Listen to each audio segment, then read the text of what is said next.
सामने राष्ट्रपति द्रौपदी मुर्मू बोल रही हैं, दूसरी तरफ विपक्षी सांसद चिल्ला रहे हैं, कानून वापस लो। यह नजारा था 18वीं लोकसभा के बजट सत्र के पहले हिस्से का, जो 28 जनवरी को शुरू हो गया। पहले दिन लोकसभा और राज्यसभा की ज्वाइंट मीटिंग हुई। राष्ट्रपति द्रौपदी मुर्मू का अभिभाषण चल रहा था और यहां भी हंगामा होने लगा। खास तौर पर जब राष्ट्रपति ने वीबी जी राम जी का जिक्र किया, विपक्ष तुरंत हंगामा करने लगा, कानून वापस लो के नारे लगाने लगा।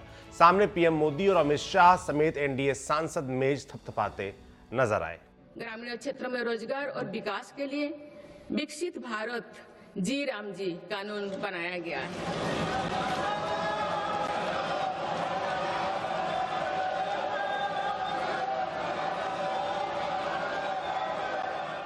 और इस तस्वीर ने साफ कर दिया था कि 28 जनवरी से 2 अप्रैल तक चलने वाले इस सत्र में कितना बवाल होने वाला है।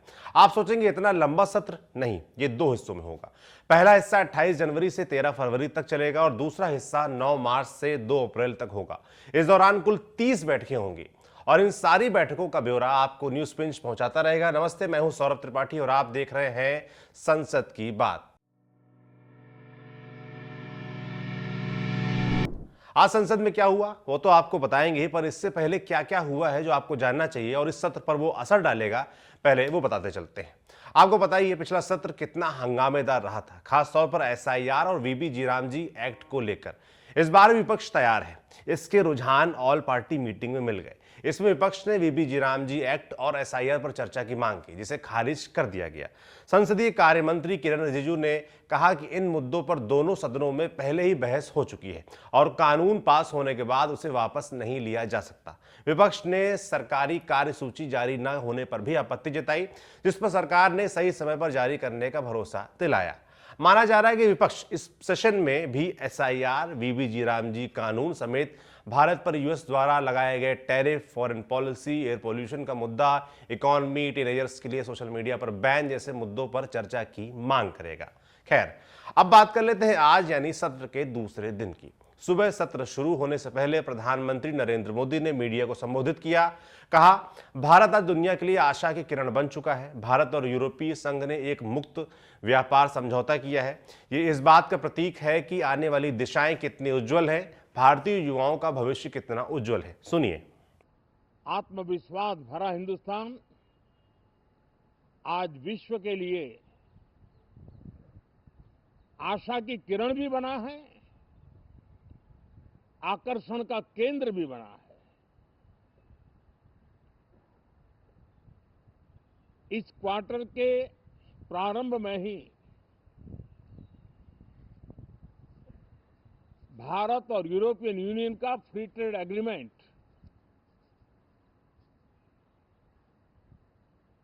आने वाली दिशाएं कितनी उज्जवल है, भारत के युवाओं का भविष्य कितना उज्जवल है, उसकी एक झलक है। ये free trade for ambitious Bharat है। आर्थिक सर्वेक्षण के पहले आए पीएम मोदी के संबोधन विपक्ष ने भी सवाल खड़े किए हैं। कांग्रेस नेता जयराम रमेश ने सोशल मीडिया प्लेटफॉर्म एक्स पर पोस्ट कर कहा, वो राष्ट्रीय मुद्दों पर विपक्ष को विश्वास में लेने के लिए न तो सर्वदलीय बैठकों को बुलाएंगे और न ही उनकी अध्यक्षता करेंगे। वो आखिरी समय में विधेयक पेश कराएंगे और आवश्यक विधायी जांच पड़ताल के बिना उन्हें संसद में बुलडोजर से पास करवा लेंगे।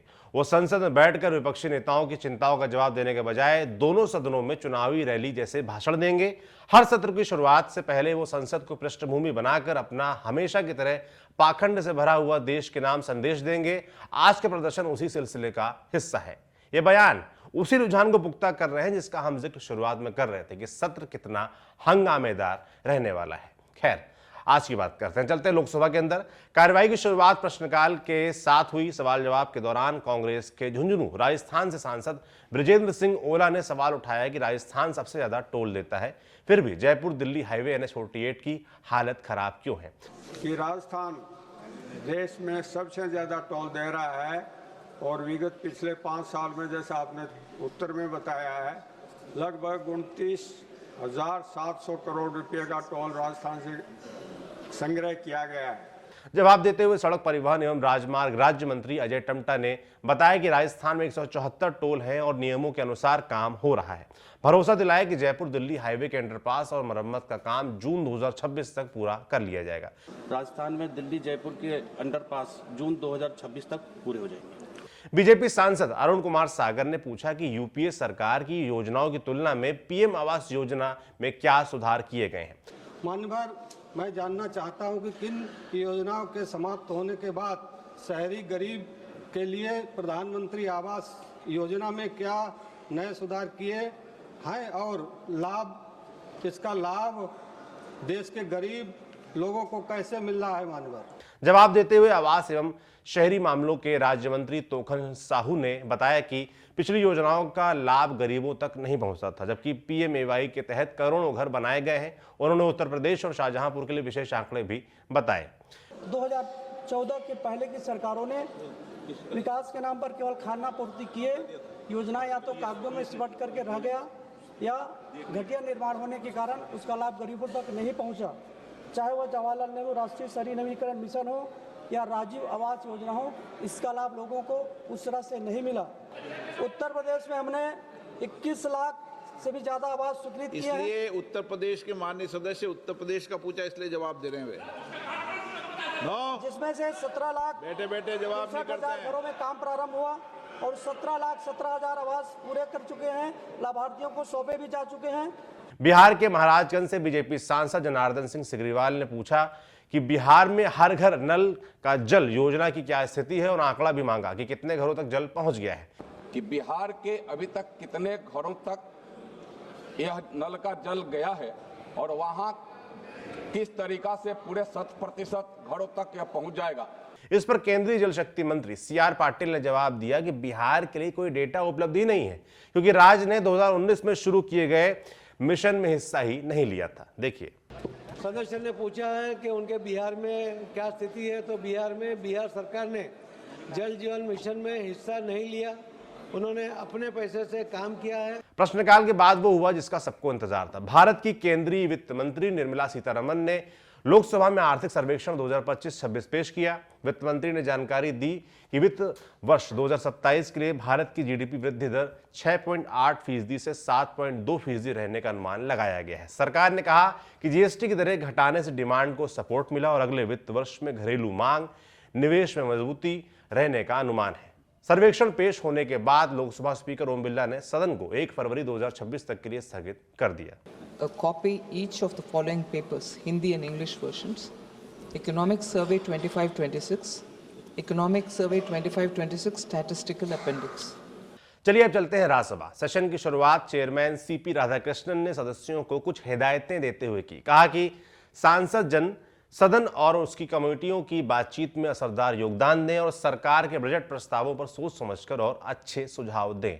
फिर सवाल जवाब का दौर शुरू हुआ। इसमें संतोष कुमार पी, सीपीआई के नेता, ने केरल के प्लांटेशन सेक्टर के बारे में चिंताएं जताई। उन्होंने केरल के रबड़ प्लांटेशन का मुद्दा उठाया और बताया कि ट्रंप के टैरिफ का इस इंडस्ट्री पर क्या असर पड़ा है। And moreover, so this Trump effect is also a major threat. In fact, Donald Trump has become a threat to the humanity also. Uttar Pradesh के बीजेपी के सांसद, राज्यसभा सांसद डॉक्टर गे लक्ष्मण ने माइक्रोप्लास्टिक पान मसाला विज्ञापन के मुद्दे को उठाते हुए इन विज्ञापनों पर रोक लगाने और सेलिब्रिटीज और खिलाड़ियों को ऐसे प्रोडक्ट्स का एंडोर्समेंट करने से रोकने की मांग की।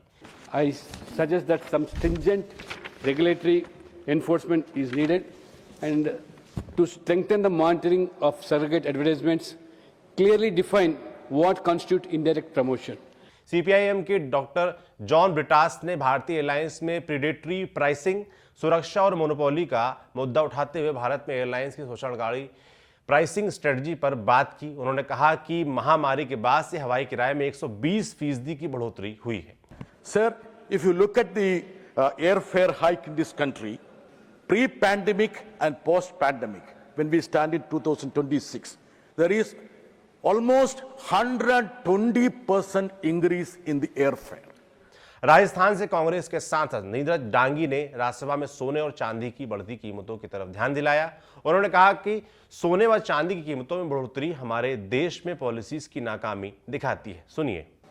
माननीय सभापति महोदय, मैं सदन के माध्यम से केंद्र सरकार का ध्यान देश में सोने एवं चांदी की बेकाबू कीमतों की ओर आकर्षित करना चाहूँगा, जिससे ग्रामीण भारत विशेष रूप से महिलाओं और विवाह योग्य परिवारों की कमर तोड़ कर के रख दी है। सरकार की गंभीर नीतिगत और आर्थिक विफलता को दर्शाता है। प्रश्नकाल के दौरान कांग्रेस के सांसद रणदीप सिंह सुरजेवाला ने national career service portal NCSP और सशस्त्र बलों सहित पब्लिक सेक्टर के ऑफिसों में खाली पदों के बारे में सवाल उठाए। Will the minister tell as to how many vacancies currently exist in Government of India, the principal employer and its PSUs? For how long and by when do you propose to fill them up? For the number of vacancies, according to me, including in armed forces and paramilitary forces and police forces, are over 3 lakh in armed forces and police forces alone, and total is about 30 lakh. इसका जवाब देते हुए श्रम और रोजगार मंत्री doctor Mansukh Mandaviya ने कहा कि NCSP में आज 55 लाख से ज्यादा कंपनियां हैं और कई राज्य स्तरीय और प्राइवेट करियर पोर्टल NCSP से जुड़े हुए हैं। इस प्लेटफॉर्म का इस्तेमाल अच्छे तरीके से किया जा रहा है, धैर्य रखें। मुझे बताते हुए खुशी हो रही है कि पिछले 1 दशक में ये प्लेटफॉर्म आज रोबस्ट हो चुका है और ये platform national career service portal पे आज 55 लाख कंपनियां जुड़ी हुई हैं। और इस तरह प्रश्नकाल के बाद केंद्रीय वित्त मंत्री निर्मला सीतारमण ने राज्यसभा में भी आर्थिक सर्वेक्षण 2025-26 पेश किया और फिर राज्यसभा को भी 1 फरवरी 2026 तक के लिए स्थगित कर दिया गया। The budget session of the parliament, it is indeed heartening to witness that India continues to be the fastest growing major economy in the world and it is poised to become the 3rd largest soon. आप सोच रहे होंगे सब शांत तो हो रहा है सदन में, इसे आप तूफान से पहले की शांति भी समझ सकते हैं। वैसे कितना अच्छा हो ऐसे ही रोज जरूरी सवाल जवाब हो, आपके हमारे मुद्दों पर बहस हो, पर देखते हैं आगे क्या होता है। खासतौर पर बजट में क्या आने वाला है, सबकी इस पर नजर रहने वाली है, हमारी भी नजर रहेगी।